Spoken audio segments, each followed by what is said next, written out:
First ever factory outlet Mukunda jewellery KPHB Kothapet Khammam Somajiguda Hanamkonda. గురుగారు 2025 సంవత్సరంలో జన్మించిన మకర రాశిలో మహిళలకి ఎలా కలిసి వస్తుంది ఒక్కసారి తెలియజేస్తారా? 2025 సంవత్సరంలో జనవరి 1వ తారీఖు నుంచి డిసెంబర్ 31వ తారీఖు వరకు మకర రాశి వారికి మంచి చెడు ఏ విధంగా ఉండబోతుందో తెలియజేయడానికి ప్రయత్నం చేస్తాను.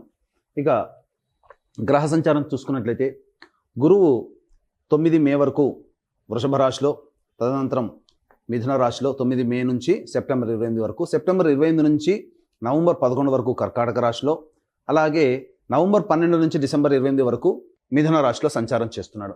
ఇక మకర రాశి వారికి ఏప్రిల్ 16వ తారీఖు వరకు కూడా ఏలినాటి శని ప్రభావం ఉంటే, ఏప్రిల్ 16 నుంచి అక్టోబర్ 9 వరకు మీనరాశిలో సంచారం చేస్తున్నటువంటి కారణం చేత మకర రాశి వారికి ఏలినాటి శని ప్రభావం తొలగిపోతుంది.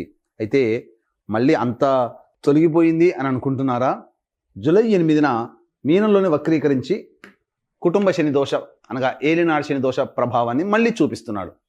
మళ్ళీ ఎప్పటి నుంచి? జూలై 8 నుంచి అక్టోబర్ 9 వరకు మళ్ళీ కుంభరాశిలోనే వక్రీకరించి మళ్ళీ ఏలినాటి శని ప్రభావం. కాబట్టి కొన్ని రోజులు మాత్రమే మకర రాశి వారు ఏలినాటి శని దోషం నుంచి తప్పించుకుంటారు. మళ్ళీ మిగతావన్నీ కూడా ఈ యొక్క సంబంధించినటువంటి ఏలినాటి శని దోషాన్ని మళ్ళీ తిరిగి పొందుతున్నారు. కాబట్టి గతంలో వల్లే మకర రాశి వారికి కూడా ఈ ఏలినాటి శని దోష ప్రభావం తొలగిపోతుంది అనేటువంటి మాట కొంతవరకు నిజం, చాలా మటుకు తొలగిపోకుండా మళ్ళీ శని ప్రభావాన్ని కంటిన్యూ అవుతుంది.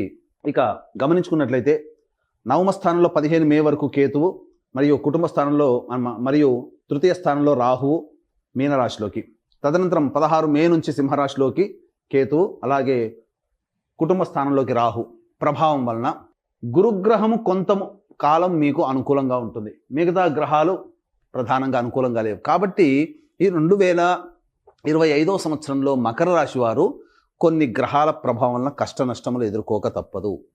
కాబట్టి సిద్ధంగా ఉండండి.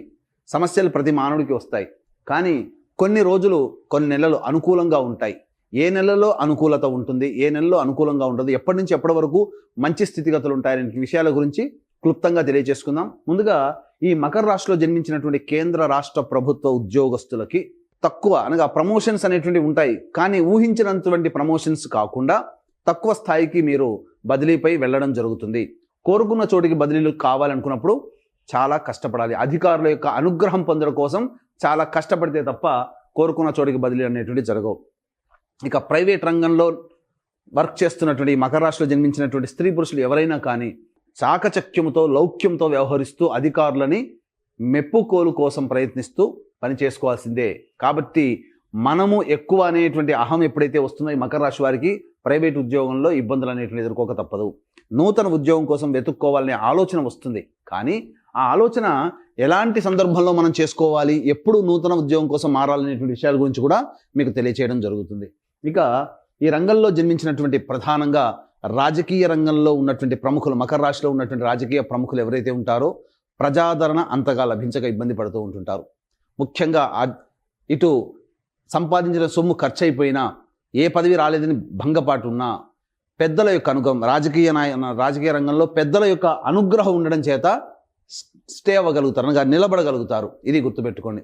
ఈ రాశిలో జన్మించినటువంటి సినీ రంగ ప్రముఖులు ఎవరైతే ఉంటారో, అనగా సినీ రంగంలో ఉన్నటువంటి వాళ్ళు, 24 ఫ్రేమ్స్లో వర్క్ చేసేటువంటి వాళ్ళు, టీవీ సీరియల్స్, టీవీ రంగంలో పనిచేసేటువంటి వాళ్ళు, అలాగే ఎలక్ట్రానిక్ ప్రింటింగ్ మీడియాలో ఉన్నటువంటి వాళ్ళు, సోషల్ మీడియా రంగంలో ఉన్నటువంటి వాళ్ళకందరికీ కూడా ఆశించిన మేర శుభ ఫలితాలు అనేటువంటివి కలుగుతాయి. ప్రజాదరణ కలిగినటువంటి ప్రాజెక్టులో మీరు ఉంటారు. ఆదాయం సామాన్యంగా ఉంటుంది, కానీ ప్రజాదరణ హెచ్చుగా ఉంటుంది. కాబట్టి మంచి పని అని ఆలోచన చేసుకొని మంచి వాటిని మీరు ప్రాజెక్టులు తీసుకొని ముందుకు వెళ్ళవచ్చు. అయితే ఇక్కడ ప్రధానంగా ఏ గ్రహాలు మనకు అనుకూలంగా ఉన్నాయి, ఎందుకు మనకు ఈ చెప్పినటువంటి విధానాలు ఉన్నాయి అనేటువంటి విషయాన్ని కనుక చూసుకున్నట్లయితే, ముఖ్యంగా గురువు గారి దగ్గర నుంచి మనం ప్రారంభం చేద్దాం. మే 9 వరకు గురువు పంచమ రాశిలో సంచారం చేస్తూ వృషభ రాశిలోనే ఉన్నాడు. మళ్ళీ ఈ మార్చి వరకు కూడా గురువు వక్రీకరించి చతుర్థ స్థాన ఫలితాన్ని ఇస్తున్నాడు. కాబట్టి అంత దోషప్రదుడేమీ కాదు. 9 మే తర్వాత సెప్టెంబర్ 28 వరకు మిథున రాశిలో సంచారం చేస్తున్నారే ఈ గురుల వారు, వారి వల్లనే కొన్ని సమస్యలు వస్తాయి. ఈ యొక్క ద్వాదశ రాశుల్లో మకర రాశి వారికి అత్యంత ప్రమాదకారి గురువు. కాబట్టి ఏమవుతుంది, గురువు మిథున రాశిలోకి సంచారం మే 9 నుంచి సెప్టెంబర్ 28 మధ్య కాలంలో ఉన్నప్పుడు ఏం జరుగుతుంది అని అంటే, సమస్యలు అక్కడే వస్తాయి. పెద్దల యొక్క సహాయ సహకారాలు రావండి. ఇంకొకటి, అన్నిటికంటే ప్రధానమైనటువంటిది, ఏ పని చేసినా ఆ పని సకాలంలో పూర్తి కాదు. విద్యార్థులకి కష్టకాలంగా ఉంటుంది ఈ సమయం, మే 9 నుంచి సెప్టెంబర్ 28 వరకు.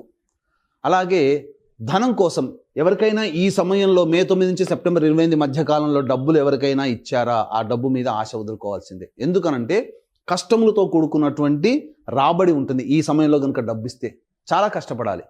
అలాగే అవసరానికి మేర ఖర్చులకు తగ్గట్టుగా డబ్బు చేతికి అందక అప్పులు చేయాల్సిన పరిస్థితి కూడా మే 9 నుంచి 28వ తారీఖు వరకు గురుగారి వల్ల కలగబోతున్నాయి. కాబట్టి ఈ యొక్క సంబంధించినటువంటి సమయంలో సంతానం కోసం ఎదురు చూస్తున్నటువంటి వాళ్ళకి కొంత చెడు వార్తలు వినాల్సినటువంటి పరిస్థితి, మిస్క్యారీస్ అవుతుండమో జరగవచ్చు. కాబట్టి జాగ్రత్తలు పాటిస్తే ఆ గురుగ్రహ ప్రభావం నుంచి బయటపడవచ్చు. గురువు అశుభుడే మే 9 నుంచి సెప్టెంబర్ 28 వరకు. కానీ దైవానుగ్రహానికి పొందే ప్రయత్నం కనుక చేస్తే ఆ గురువు కూడా మీకు యోగించడం జరుగుతుంది. తద్వారా ఇప్పటి వరకు చెప్పుకున్న సమస్యలన్నీ కూడా యోగదాయకంగా మారుతాయని చెప్పవచ్చు. ఇక ప్రధానంగా ఈ ఎఫ్ఎంసీజీ రంగము, ఎఫ్ఎంసీజీ రంగము సంబంధించి జనరల్ స్టోర్స్, సూపర్ మార్కెట్స్ నడిపేటువంటి వాళ్ళు, బోర్డింగ్ అండ్ లాడ్జింగ్ నడిపేటువంటి వాళ్ళు, రెస్టారెంట్స్ నడిపేటువంటి వాళ్ళు, అలాగే ఎడ్యుకేషనల్ బిజినెస్లో ఉన్నవాళ్ళు, జ్యువెలరీ రంగంలో ఉన్నటువంటి వాళ్ళు, తీర్థయాత్రలు బిజినెస్లు, పూజా స్టోర్స్ నడిపేటువంటి వాళ్ళు, వీళ్ళైతే ఎవరైతే ఉంటారో ఏవైనా మీ ప్రణాళికలు ఏవైతే ఉంటాయో మే 9 లోపలనే చేసుకోవడానికి ప్రయత్నం చేయండి. అనుకూలంగా ఉన్నటువంటి సమయం మే 9 నుంచి సెప్టెంబర్ 28 వరకు అనుకూలత లేదు. మరి సెప్టెంబర్ 28 తర్వాత గురువు గారి పరిస్థితి ఏంటి? మకర రాశి వారికి గురువు సెప్టెంబర్ 28 నుంచి నవంబర్ 11 45 రోజుల పాటు యోగదాయకంగా ఉంటున్నాడు. చక్కగా ఉంటుంది ఈ సెప్టెంబర్ 28 నుంచి నవంబర్ 11 వరకు. ఇక మళ్ళీ నవంబర్ 12 నుంచి డిసెంబర్ 25 వరకు, డిసెంబర్ సంవత్సరం మొత్తం కూడా చూసుకున్నట్లయితే గురువు కర్కాటక రాశిలో ఉన్న వక్రీకరించినటువంటి ఫలితం చేత మళ్ళీ మిథున రాశి ఫలితాలను ఇస్తాడు. తద్వారా ఏమవుతుంది, సంవత్సరం మొత్తంలో మే 9 వరకు, మళ్ళీ సెప్టెంబర్ 29 నుంచి నవంబర్ 11 45 రోజులు ప్లస్ మే 9 అనగా జనవరి, ఫిబ్రవరి, మార్చి, ఏప్రిల్ 120 ప్లస్ 45 165 ప్లస్ 9 అంటే మొత్తం కలిపి 175 రోజులు. అంటే సరి సమానంగా 6 నెలలు అనుకూలంగా ఉంటాడు గురువు, 6 నెలలు అనుకూలంగా ఉండడు. ఈ మే 9 నుంచి సెప్టెంబర్ 28 మధ్యకాలము, నవంబర్ 12 నుంచి డిసెంబర్ 28 మధ్యకాలం మాత్రం మీకు అనుకూలత ఉండదు. కాబట్టి ఈ యొక్క సమయంలో ధనపరమైనటువంటి, విద్యాపరమైనటువంటి, సంతానపరమైనటువంటి, అలాగే కీర్తి ప్రతిష్టలకు సంబంధించి ఈ సంబంధించినటువంటి పనులలో అనుకూలతకు సంబంధించినటువంటి అన్ని విషయాల్లో సమస్యలు ఏర్పడతాయి. సంతాన మూలకంగా ఖర్చులు, సమస్యలు పెరుగుతాయి ఈ సమయంలో. ఇది గుర్తుపెట్టుకోండి. ఇక శని భగవాన్ల వారి దగ్గరికి వద్దాం. శనివారు ఎలా ఉన్నారు? మకర రాశి నుంచి చూసుకున్నట్లయితే 16 ఏప్రిల్ వరకు ఏలిన నాటి ప్రభావం అనేటువంటిది మకర రాశి వారికి ఉంది. తదనంతరం సంతోషపడాలి, ఎందుకంటే ఏప్రిల్ 16 నుంచి అక్టోబర్ 9 వరకు మీన రాశిలోకి ఇక ఏలినాటి శని దోషం పోయిందండి, హ్యాపీ అని అనుకుంటామా? కానీ జూలై 8న మళ్ళీ వక్రీకరించి మళ్ళీ ఏలినాటి శని ప్రభావాన్ని ఇస్తున్నాడు. ఎప్పటి వరకు? జూలై 8 నుంచి అక్టోబర్ 9 వరకు. ఇక తదనంతరం అయినా కానీ బాగుందంటే జూలై 8 నుంచి అక్టోబర్ 9 వరకు, మళ్ళీ అక్టోబర్ 10 నుంచి వక్రీకరించి నవంబర్ 26 వరకు కుంభంలోనే వక్రీకరిస్తున్నాడు. కారణం చేత కుంభంలో వక్రీకరించడం మళ్ళీ జన్మశనికి వస్తున్నాడు. జన్మశని ఫలితాలు అనేటువంటివి వస్తాయి. ఎప్పుడు ఫ్రీ అవుతారో? నవంబర్ 26 నుంచి డిసెంబర్ వరకు, అంటే 31 ప్లస్ 5 రోజులు 36 రోజులు. ఇక్కడ మళ్ళీ ఏప్రిల్ 16 నుంచి జూలై 8 అనగా ఏంటి? 16 ఏప్రిల్, మే, జూన్ 16 16 ప్లస్ 14 8 22 ప్లస్ ఎంత? 60 ప్లస్ 22 ఎంత అయిందండి? 82.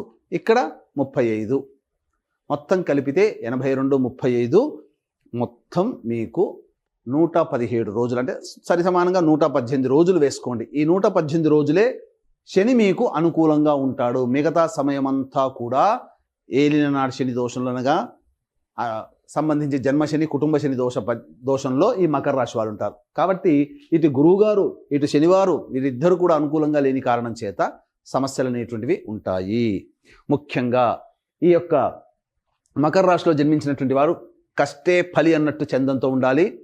పోరాట పటిమతో మీరు చేసుకోవాలి తప్ప సాదాసీదాగా చేసుకుంటాము, చదువుకుంటామంటే మాత్రం తప్పదు.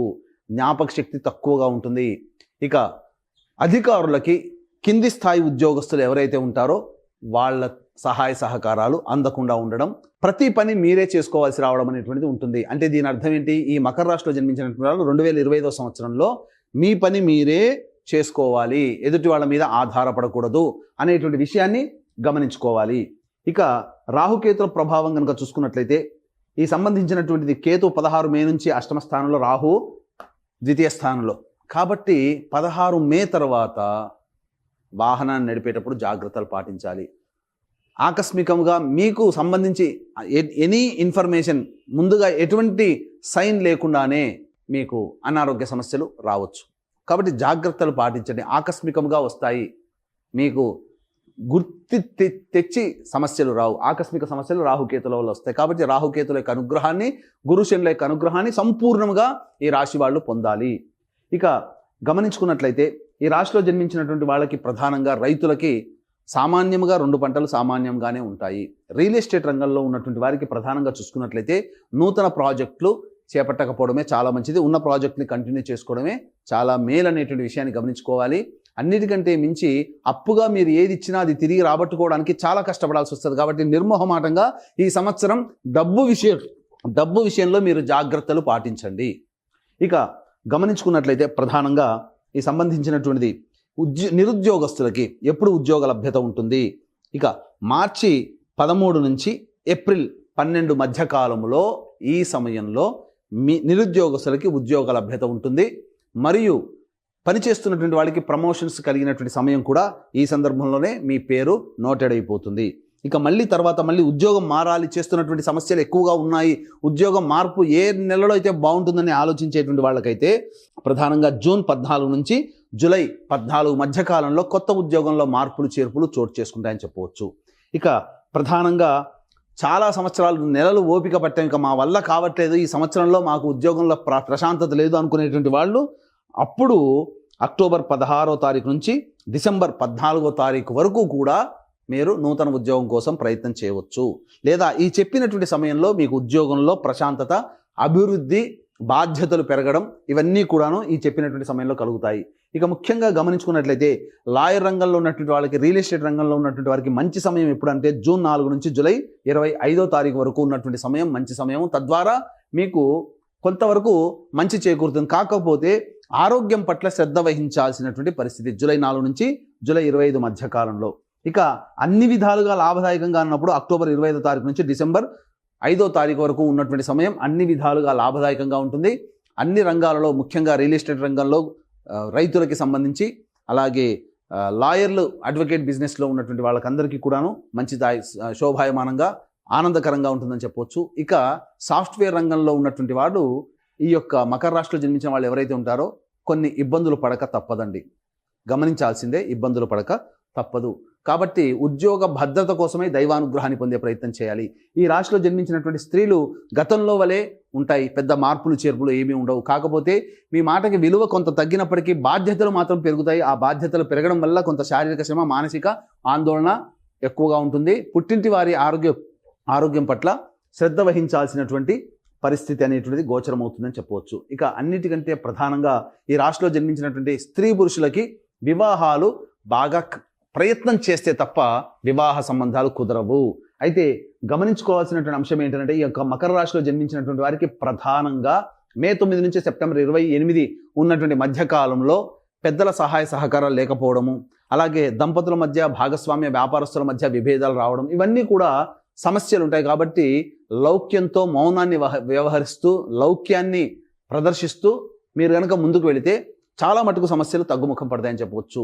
ఈ యొక్క మకర రాశిలో జన్మించినటువంటి వారికి ప్రధానంగా వివాహం అయితే మీ భార్య లేదా భర్త, మీ కడుపున పుట్టిన సంతానం యొక్క జాతకాలు కూడా మీ మీద ప్రభావం చూపుతాయి. వివాహం కాకపోతే తల్లిదండ్రుల జాతకం మరియు తోడబుట్టినటువంటి వాళ్ళ జాతకం కూడా మీ మీద ప్రభావం చూపుతాయి. కాబట్టి కుటుంబ సభ్యులు ఎవరైనా కానీ అందరూ సంతోషంగా ఉండాలి. వాళ్ళ యొక్క సంకల్పం, మీ సంకల్పం ఈ 2025 సంవత్సరంలో నెరవేరాలి అనేటువంటి ఒక సదుద్దేశంతో, దైవానుగ్రహం మకర రాశి వారికి అందరికీ అందించాలనేటువంటి ఒక సదుద్దేశంతో ఈ జాతకరీత్యా కలుగు విద్య, వివాహ, ఉద్యోగ, దాంపత్య, సంతాన, అనారోగ్య సమస్యల నివారణకి ఈ 12 రాశుల వారికి కూడా శని దోషము ఉంటుంది. కాబట్టి శని దోష నివారణ హోమాలలో భాగంగా సర్వదోష నివారణ హోమాలు మీ యొక్క సంకల్పం సిద్ధించాలనేటువంటి ఉద్దేశంతో ప్రతి నెల ఒక్కొక్క పుణ్యక్షేత్రంలో ఈ యొక్క జనవరి 1 నుంచి డిసెంబర్ 31 వరకు 12 నెలల్లో 12 క్షేత్రాలలో మీ గోత్రనామాదులతో, మీ కుటుంబ సభ్యుల గోత్రనామాదులతో సర్వదోష నివారణ పూజల హోమాలు అనేటువంటివి చేయించడం జరుగుతుంది. దీనికి శ్రీకాళహస్తిలో కానీ శ్రీశైలంలో కానీ